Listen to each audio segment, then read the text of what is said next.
Okay, now we're going to talk about building better court systems. We got a complex system.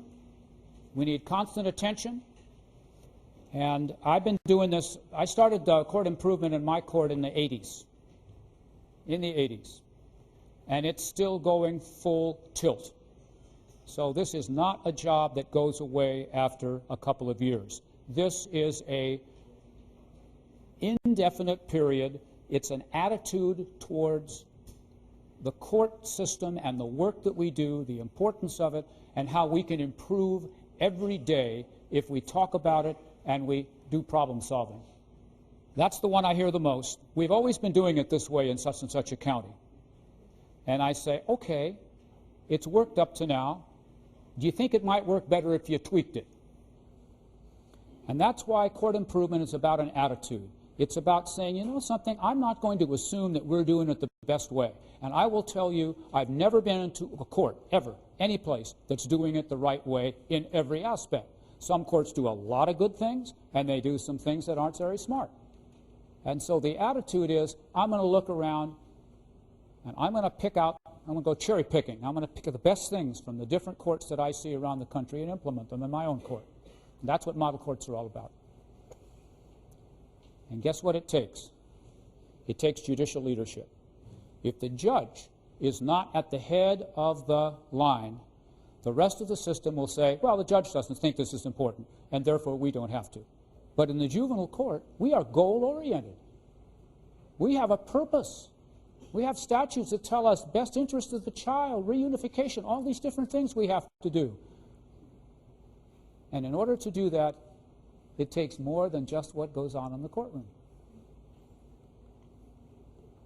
So what do you need for this? You need long judicial assignments to juvenile court. I understand that's an issue in Washington.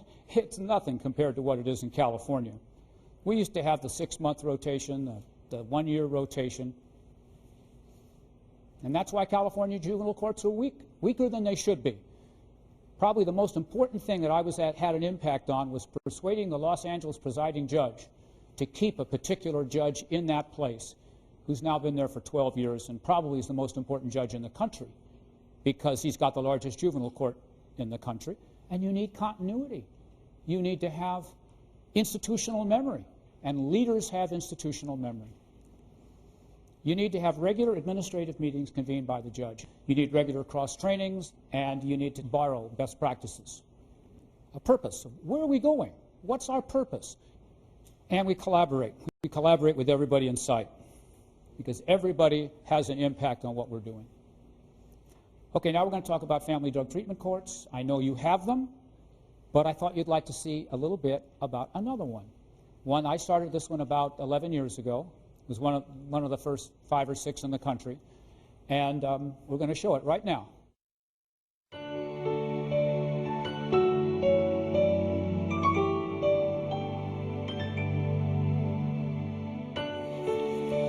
You came into this court and you weren't sure of yourself. You were lost as far as I could tell. Yeah, you were. And through this last year, you put your life together. You built your life, and the best reflection of it is, for a person who came in and didn't smile for about the first 3 or 4 months, you have such a pretty smile, and we see it all the time. And it's a sign of how happy you are in yourself and how happy you are with what's happened in your life. And so I'm just really proud of you. So congratulations. Thank you. Yeah. Dependency Drug Court is an intensive effort by the juvenile court and all of its participants in the context of child welfare proceedings to provide intensive services for substance abusing parents so that they can get their rehabilitation fixed early and get their children back sooner. I got pulled over, and my little girl was with me, and I had drugs on me. And they took her. I don't think they realized, actually the policeman told me that I would be able to see her, go get her out of the shelter. That's not the way it works. When clients first come to dependency, they are often distraught and angry and vulnerable, and very upset at the system and probably at themselves and are at rock bottom.